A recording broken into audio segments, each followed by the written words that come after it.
The first date. February 16th, 2020. I glanced out of my phone and then back at the door to the restaurant. I knew this was a bad idea. It had been a stressful week. The latest batch of samples in the lab had been contaminated by some idiotic intern, so an entire week of research had to be thrown down the drain. My car had a brand new scratch down the side of it from where some idiot had sideswiped me. And to top it off, my phone had a new crack in the glass. I had signed up for the dating site after I had broken up with Courtney months ago. Not that I had really expected much from it. Most responses I had gotten were poorly constructed if legible, and quite a few of the women I was matched to had given off serious crazy vibes, even in their pictures. The only normal one had been a small, live-looking woman with black hair and an angular face. A more classical type of beauty and not the overdone and artificial looks that seemed to be the preference at the moment.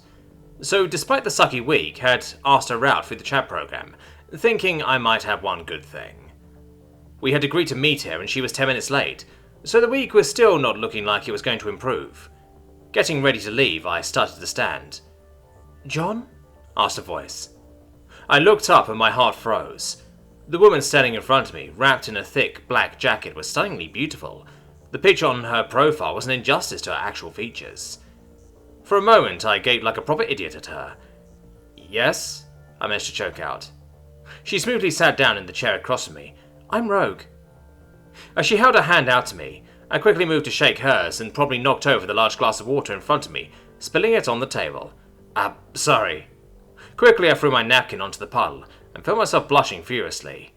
2 minutes into the first day since I had dumped Courtney, and here I was acting like a complete bumbling idiot, in front of what had to be the most attractive woman I had ever met in my life. She laughed, and immediately I felt my ears burn. "It's fine." She quickly shrugged off her jacket and put a hand on mine. "It's nice to meet you." The fact that her hand was on mine, and that underneath her coat she was wearing a very tight black dress, short-circuited my brain. The foreign accent, wherever it was from, didn't help much either. It was sexy as hell. Very inappropriate images began to run from my mind with wild abandon, not at all restrained by the part of my brain that would usually try to rein such fantasies in. "Nice to meet you too." She nodded and looked down at the mess on the table and took a deep breath. I quickly noticed that she was a little flushed and her hair around her ears was sticking up slightly. Perhaps she was as frazzled as I was. I paused. "Where are you from?" I asked. "Far away. I just moved here." "Ah, well, what do you think?" She frowned. "It's nicer than where I came from. Lots of people." "That a good thing?" "It is." Both of us fell silent, and the waiter finally getting to our table took the napkins and replaced the waters. Rose squirmed in her seat slightly, like she was uncomfortable. I was hesitant to say anything. The rather inappropriate images gallivanting around the inside of my skull were only increasing in their complexity.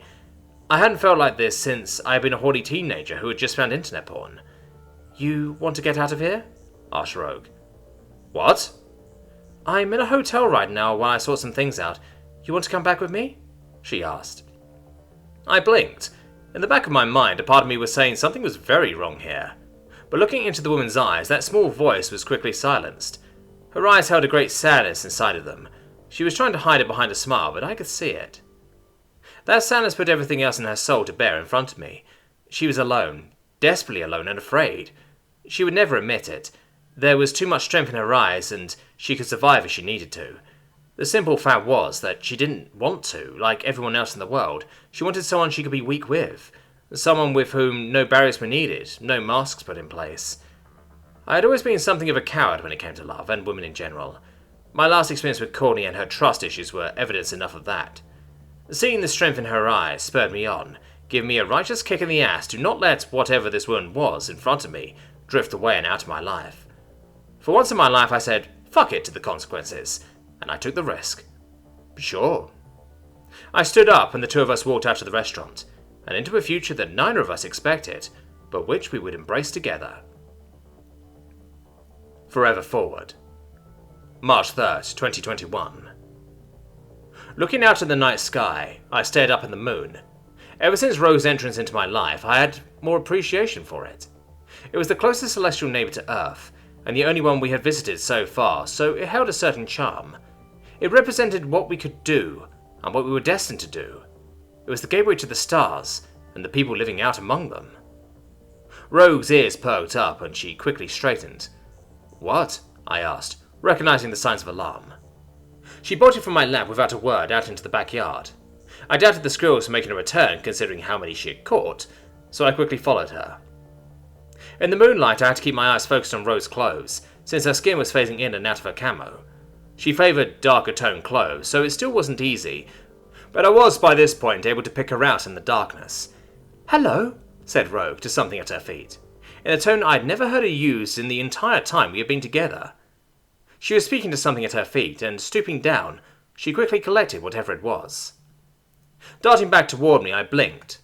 I stared at the small ball of fur in her hands, a little jet-black kitten that couldn't be more than 5 weeks old by the looks of it, just old enough to have been weaned.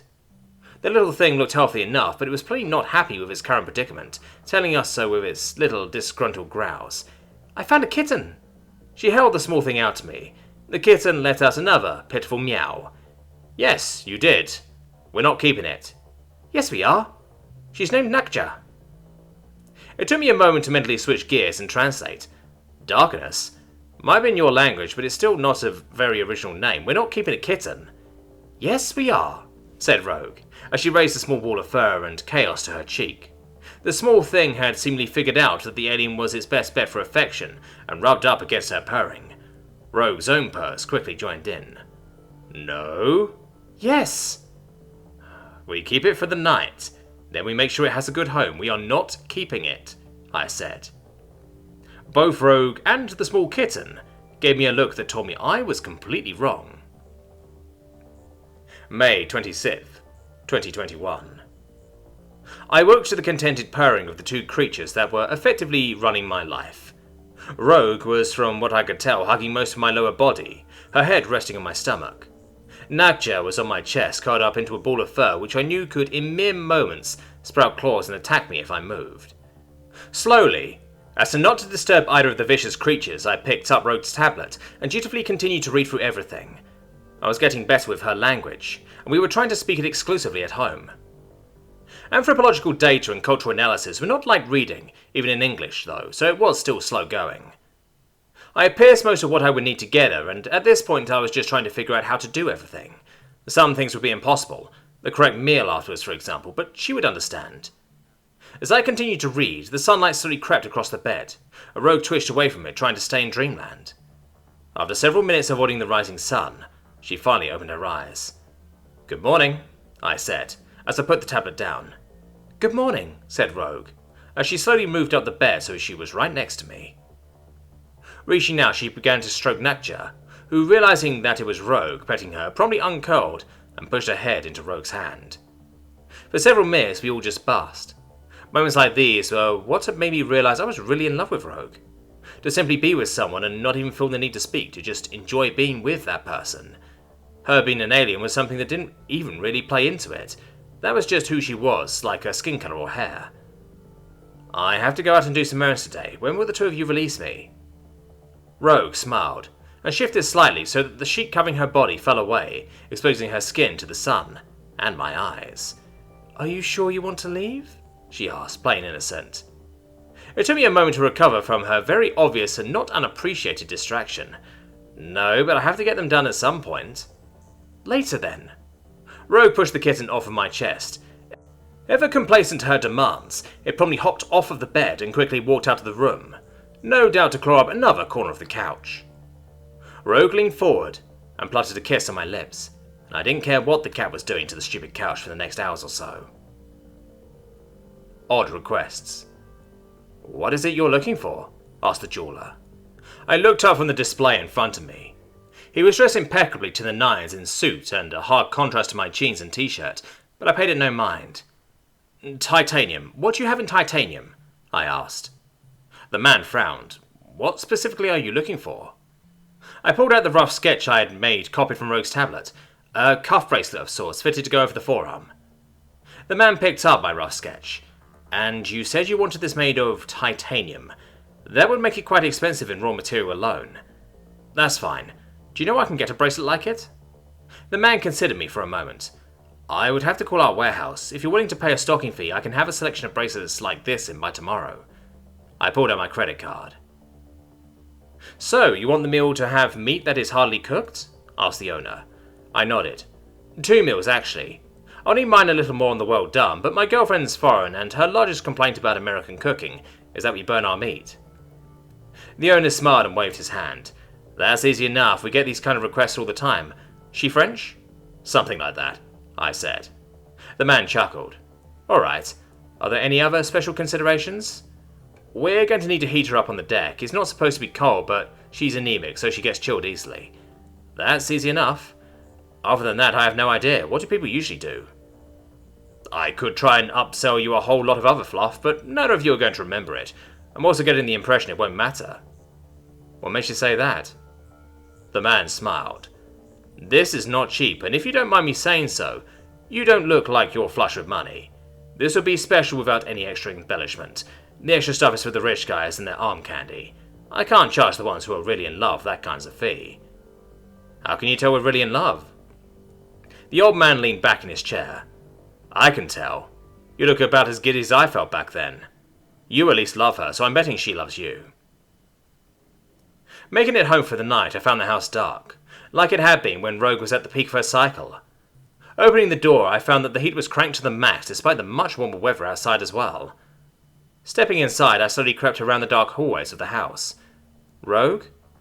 I asked, keeping my voice as low as possible, not sure exactly what was going on. There was a thud and a yowl. Looking down the hallway for the source of the noise, I barely saw the black blur that was the cat as she shot down the hallway, claws scrabbling on the tile as she bolted. Rogue was chasing after her, almost as impossible to see in the darkness. Nakja bolted into the living room with Rogue right behind her, and within moments I heard another crash. Tentatively I walked into the room and flipped on the light. The couch was on its side, and one of the cheaper side tables that usually held the remotes for the TV and everything else was crushed underneath Rogue, who was squeezing the cat against her. Nakja looked thoroughly displeased, but held like she had no opportunity to scratch at Rogue. What's going on? I asked, not sure I wanted to know. Rogue smiled. I'm teaching her how to hunt. She released the cat, which instead of turning on her, leapt out of Rogue's arms and streaked towards me. Backing away, I tripped over something and fell on my ass. The devil of a cat hissed at me once, and then shot away back into the dark depths of the house. What the hell did I do? I asked. The cat didn't answer. Slowly I got back to my feet. You finished all those things you had to do? Asked Rogue. I nodded. Yup. I also made us dinner reservations for next Saturday. Rogue smiled. Where are we going? She asked. That Italian place down by the water. Her eyes lit up. Ooh, fancy. Netflix 4. You mean this actually happened? Asked Rogue. I nodded. It's based on true events. For once, Hollywood had to cut some danger from the movie. They had so many things go wrong on Apollo 13 that is nothing short of a miracle. Rogue shook her head in amazement. Humans are crazy. You did how many of these missions? 6 that landed, at least 2 more that didn't actually land. Apollo 10 was a test run and you're watching what happened to 13. She looked back at the movie. Still crazy. Most astronauts back then were crazy. They were military test pilots. The current breed are crazy, but not in the same way. Rogue leaned back against me and smiled. You think I'm crazy? She asked. I laughed. Well, I won't deny I'm envious, but from what you told me, you never even turned the gravity off, so it was like an airplane ride. True. Still, we never got to land on anything under our own power. You sent probes out like us, though. And from what I read, you had people in orbit during the war like we did during our Cold War. Yeah, we never had a moon to land on though, so the first foray would have been to another planet. I guess humans were lucky. I guess so. I look back on stuff like Apollo and it's crazy. We went to the moon with less computational power than what's in my pocket. Still, think about it. Humans are going to do some crazy stuff in space, said Rogue. I sighed and looked over at the movie. The 3 astronauts were just beginning to re-enter the atmosphere. The music was cresting towards silence, and for the next few minutes, both of us watched in silence. Now see if we can get through the stupid bureaucracy, I growled. That must be the one thing that's consistent across every world. Everyone hates politicians.